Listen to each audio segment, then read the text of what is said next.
नमस्कार दोस्तों, स्वागत है आप सभी का हमारे YouTube चैनल आलोक ज्ञान गंगा में।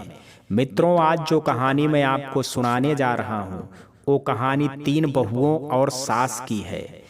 किस तरीके से सास ने अपने घर में तीनों बहुओं के साथ किया बंटवारा। बहुत ही शिक्षाप्रद व ज्ञानवर्धक कहानी है मित्रों। इससे पहले कि आप हमारी कहानी में खो जाएं, अगर आप हमारे चैनल पर पहली बार विजिट कर रहे हैं तो कृपया चैनल को सब्सक्राइब कर लें, बेल आइकन को प्रेस कर लें ताकि इस तरीके की कहानियां जो हर रोज मैं लेकर के आता हूं उसका नोटिफिकेशन सबसे पहले आप तक पहुंचे। तो चलिए मित्रों, देर ना करते हुए कहानी को शुरू करते हैं। सुशीला देवी आज बड़े असमंजस में हैं। शाम को फिर उनकी बेटी लता का फोन आया था। कह रही थी, माँ तुम अपने जेवर तीनों भाभियों में क्यों नहीं बांट कर फुर्सत पाती। जब देखो तब तीनों में इस बात को लेकर के खींचातानी होती रहती है, मुझे अच्छा नहीं लगता है। सच कहती है लता। सुशीला देवी भी अक्सर बहुओं की बातें सुनती रहती हैं। अभी कल ही मझली वो काजल किसी से फोन पर बात कर रही थी कि माताजी ने बड़ी भाभी को अपने जड़ाऊ कंगन फट से निकाल कर दे दिए। मैं तो इतनी बार मायके गई, मुझे तो कभी ना दिए, और भी पता नहीं क्या क्या। खैर, मैं उसे क्या बताऊं कि मैंने केतकी को कंगन क्यों दिए, मैं सफाई क्यों दूं। सुशीला देवी ने सिर झटका और सोने की कोशिश करने लगी। सुशीला देवी को आज नींद नहीं आ रही थी। ये जेवरों को सबको देना सिरदर्द बन गया था। यही सब सोचते सोचते वह पुरानी यादों में खो गई। जब वो शादी हो करके इस घर में आई थी तब 16 साल की थी। इकलौती बहू होने के कारण उनका खूब लाड प्यार होता रहा था। वह सारा दिन गहनों से लदी हुई सारे घर में डोलती रहती थी। उन्हें अपनी सास के जड़ाऊ कंगन बहुत अच्छे लगते थे जो वह अपने हाथों से पहनी रहती थी। एक दिन सुशीला देवी ने अपने सास से कहा, माताजी आपके कंगन बड़े अच्छे लग रहे हैं। वो तपाक से हंस करके बोली, यदि बहू तूने पोता जना तो ये मेरी सास के जड़ाऊ कंगन तेरे। और मैं शर्मा के भाग गई। 2 साल बाद लता पैदा हुई। सुशीला देवी की सास ने अस्पताल में ही अपने हाथ से कंगन निकालकर सुशीला देवी को पहना दिए और कहा, अरे बहू तुम तो हमारे घर लक्ष्मी लेकर के आई हो, इतना तो तुम्हारा हक बनता है। उसके बाद अनिल, सुनील और सलील आए। हर बार सासू माँ ने बहू को कोई ना कोई गहना दिया। चारों बच्चे कब बड़े हो गए पता ही नहीं चला। लता की बहुत बड़े खानदान में शादी हुई। दामाद भी बहुत सुलझा हुआ मिला। लता सब तरह से खुश थी। अपने घर में तीनों बेटे भी अच्छी नौकरी में लग गए। समय से तीनों बेटों का विवाह हो गया। तीनों बहुएं सुंदर और सर्वगुण संपन्न आई। घर में सब मिलजुल कर हंसी खुशी से रहते थे। जब अनिल और केतकी के बेटा हुआ और मेरी सासू माँ को स्वर्ग नासैनी पर चढ़ाया गया तो मारे खुशी के उन्होंने अपनी मटर माला उतार के बच्चे के गले में डाल दी। उसके बाद घर नाती पोतों से भर गया। इसी बीच सासू माँ भी धीरे से भगवान के पास पहुँच गई। घर में एक रसोई में ही खाना खाया जाता था। बच्चों में एक दूसरे के प्रति सम्मान था। एक रात लता के पिताजी सुशीला देवी से बोले, देवी आज हम दोनों का कोई भरोसा नहीं है, क्यों ना घर का बंटवारा कर दें। एक रात लता के पिताजी सुशीला देवी से बोले, देवी अब हम दोनों का कोई भरोसा नहीं है, क्यों ना घर का बंटवारा कर दें। कल को ऐसा ना हो हमारे जाने के बाद इन भाई बहनों में घर को लेकर के खींचातानी हो। मैं बोली, क्या बात करते हो, हमारे बच्चे ऐसे नहीं हैं, कुछ भी हो। मैंने बंटवारा करने का फैसला कर लिया है। समय का कोई भरोसा नहीं है। मैं मानता हूँ हमारे बेटे बहुएं बहुत समझदार हैं, लेकिन समाज में जो अपना न्यारा घर बसाने की बीमारी चल रही है, हो सकता है वो बीमारी हमारे घर में भी आ जाए। इसलिए यदि कभी ऐसी नौबत आए तो बिना किसी झगड़े के अपने अपने तरीके से आराम से रह सकें। लता के पिताजी धीर गंभीर आवाज में बोले। सुशीला देवी उनकी बातें सुन चुप लगा गई। कुछ ही दिनों में उनके पति ने मकान का बंटवारा कर दिया। उसमें साफ साफ लिखवाया मेरा ये घर जब तक मैं जिंदा हूँ मेरा रहेगा। मेरे मरने के बाद मेरी पत्नी सुशीला देवी इसकी मालकिन होंगी, लेकिन उनके मरने के बाद ये मकान मेरे तीनों बेटों अनिल, सुनील और सलील के नाम हो जाएगा। ये तीनों इस घर के मालिक होंगे। इस घर पर तीनों का बराबर अधिकार होगा। तीनों आपसी सहमति से जो उचित समझे कर सकते हैं। उसी रात तीनों बेटों और बहुओं को अपने कमरे में बुलाया। वसीयत की फोटोकॉपी जो बनवाई थी वो तीनों को दे दी और कहा, ये मेरी वसीयत है, इसकी एक एक फोटोकॉपी तुम तीनों अपने पास रखो। मैं नहीं चाहता कि मेरे मरने के बाद तुम लोगों में इस घर को लेकर के कोई लड़ाई झगड़ा हो। तुम लोग अपनी माँ पर किसी तरह का दबाव बनाओ। सभी एक साथ बोले, इसकी क्या जरूरत थी पिताजी? तब वो बोले, जरूरत है बेटा, तुम सब देख ही रहे हो समाज में क्या हो रहा है। जरा जरा सी बात पर एक दूसरे भाई का दुश्मन हो रहा है। तुम सब इस कॉपी को देख लो, कोई कमी या शिकायत हो तो अभी बता दो। सब ने अपनी अपनी प्रति पढ़ी। शिकायत का कोई प्रश्न नहीं था, सभी संतुष्ट थे। असल प्रति इन्होंने अपने पास रखी। जिंदगी आराम से चल रही थी कि अचानक लता के पिताजी एक दिन मुझे मझधार में छोड़कर चल दिए। खैर, उनके जाने से सभी दुखी थे, पर क्या कर सकते थे। धीरे धीरे सब पहले की तरह चलने लगा था, लेकिन लता के पिताजी के जाने के बाद मेरे जीवन में एक खालीपन आ गया था जो बच्चों के प्यार और शोर शराबे से भी नहीं भर पा रहा था। पता नहीं कैसे सुशीला देवी ने अपने आप को अपने कमरे तक ही सीमित कर लिया था। कमरे से बहुत कम बाहर निकलती, किसी बात से जैसे कोई मतलब ही नहीं है। जो मिल गया वो खा लिया और फिर अपने कमरे में चली जाती। बेटे बहुए आगे पीछे घूमते रहते, उनका मन बहलाने की बहुत कोशिश करते, पर सब बेकार होता। धीरे धीरे सब ने उन्हें उनके हाल पर छोड़ दिया। लता भी अक्सर आती, पर वो उससे भी ज्यादा बात नहीं करती। फिर धीरे धीरे मुझे खुद ही महसूस हुआ कि अभी तो मुझे पता नहीं कितना जीवन जीना है। ऐसे बेकार बैठने से तो जीवन पार नहीं होगा। फिर जैसे नदी में डूबता व्यक्ति पानी में से अचानक बाहर आ जाता है, वैसे मेरे मन को किसी ने बाहर खींचा और मैं कमरे से ही क्या अपने आप से भी बाहर निकल आई। बाहर आते ही सबसे पहले उन्होंने तुलसी जी की तरफ देखा। अरे ये तो मुरझा रही है। फिर एक नज़र पूरी बगिया की तरफ देखा तो लगभग सभी पौधे मुरझा रहे थे। अलबत्ता आम के पेड़ पर बौर आई हुई थी। उन्होंने एक राहत की सांस ली। सोचा मैंने जागने में देर कर दी, पर अभी बहुत देर नहीं हुई है। और उन्होंने सबसे पहले तुलसी जी में जल चढ़ाया। बच्चों को बुलाकर बगिया को सुधारने में जुट गई। बच्चे भी दादी के साथ खुश होकर के काम करने लगे। घर का वातावरण बहुत बदला बदला सा लगा। सुशीला देवी को महसूस हुआ कि सभी एक होकर के भी एक नहीं हैं। ये तो शायद सभी घरों की कहानी है। अब सुशीला देवी धीरे धीरे सामान्य होने लगी। उन्हें इस तरह से खुश देख करके सब खुश थे। भले ही रसोई की व्यवस्था ठीक नहीं थी, पर खाना सब एक साथ मिलकर ही खाते थे। सुशीला देवी ने सबसे पहले रसोई की व्यवस्था ठीक करी। उन्हें इस तरह से काम करता देख तीनों बहुएं भी उनके साथ काम करने लगी। धीरे धीरे सब पहले जैसा होने लगा। सुशीला देवी देख रही थी कि सब ठीक होने पर भी पहले जैसा नहीं है। तीनों बहुएं आपस में कुछ खिंची खिंची सी रहती हैं। पहले होता था कि जब रिया ऑफिस से घर आती तो काजल या बड़ी बहू उसे हंस कर चाय पिलाती थी, फिर आपस में गप्पेबाजी करती थी। उन्होंने देखा कल जब रिया घर आई तो काजल की बेटी गुड़िया चाय लेकर आई और बोली, चाची चाय टेबल पर रखी है, पी लेना, और वो रख करके चल दी। आज रिया आई तो फिर वही हुआ। सुशीला देवी को बड़ा आश्चर्य हुआ। वो खुद उठकर आई और रिया से हंस करके कहा, रिया आज का दिन ऑफिस में कैसा रहा? रिया ने उन्हें देखते ही खुश होकर के कहा, बहुत बढ़िया। आपने दिन भर क्या किया? खाना खाया या नहीं? उनके कुछ कहने से पहले ही काजल बोली, हाँ हमने खाना दिया हो या ना दिया हो। रिया धीरे से बोली, भाभी आप गलत समझ रही हैं, मेरा वो मतलब नहीं था। मैंने बस माताजी से ऐसे ही पूछ लिया था। फिर दोनों अपने अपने कमरे में चली गई। इधर सुशीला देवी कई दिनों से देख रही हैं कि छोटी छोटी बातों में तीनों बहुएं आपस में बहस करने लगती हैं।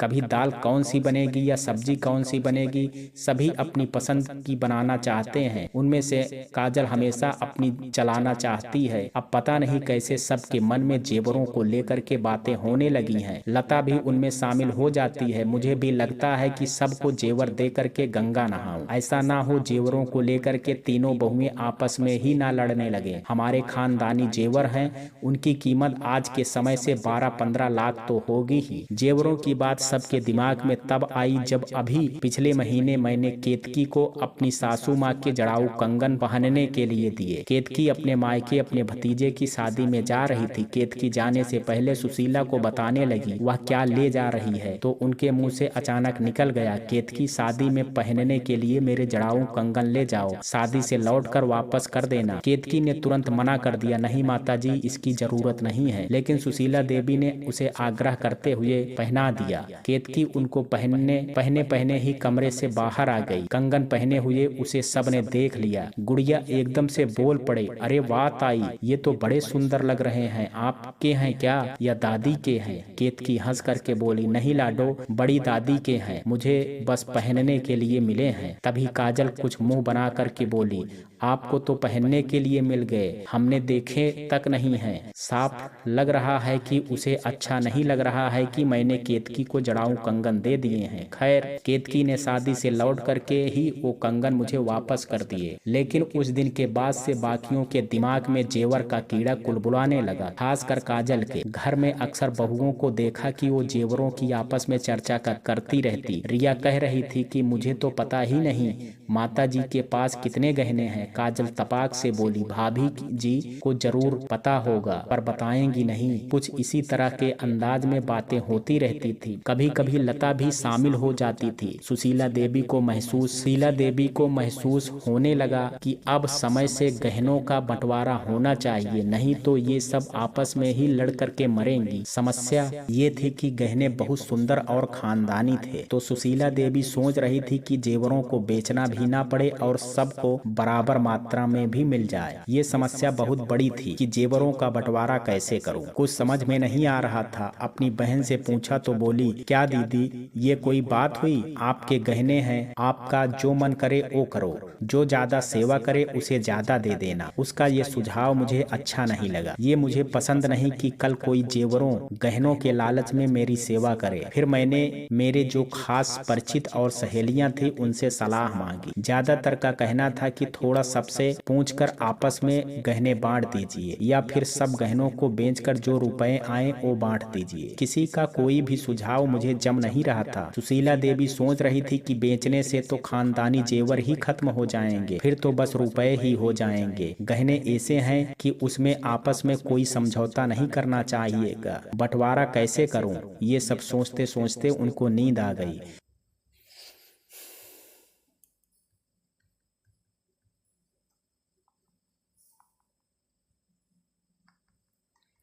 सुशीला देवी की नींद सुबह जब नितिन पोता जगाने आया। सुशीला देवी की नींद सुबह जब नितिन पोता जगाने आया तब खुली। वह जल्दी से उठकर स्नान करने चल दी। नहाते समय भी उनके दिमाग में जेवर का बंटवारा कैसे करूं ये भी चल रहा था। जब वह पूजा करने बैठी तो भगवान से प्रार्थना करते हुए कहा, हे ठाकुर जी, मेरी मदद करो। अब आप ही रास्ता बताओ कि मैं क्या करूं। मेरे हाथों किसी के साथ नाइंसाफी ना हो, बस मैं इतना चाहती हूँ। थोड़ी देर यूं ही भगवान के सामने बैठी रही, फिर अपने रोज के काम में लग गई। पर उनका मन किसी भी कार्य में नहीं लगा, तो जा करके अपने कमरे में लेट गई। इसी उधेड़बुन में दिन रात गुजरते रहे और कोई समाधान नहीं मिला। एक दिन रिया अपनी किटी पार्टी से लौट करके सबको हंसकर बताने लगी कि आज उनकी पार्टी में बड़ा मजा आया। हुआ यूं कि गेम में 3 सहेलियों का पहला नंबर आया और प्राइज एक को मिलना था। कोई भी अपना प्राइज छोड़ना नहीं चाहता था। आपस में बांटने में भी सब तैयार नहीं थे।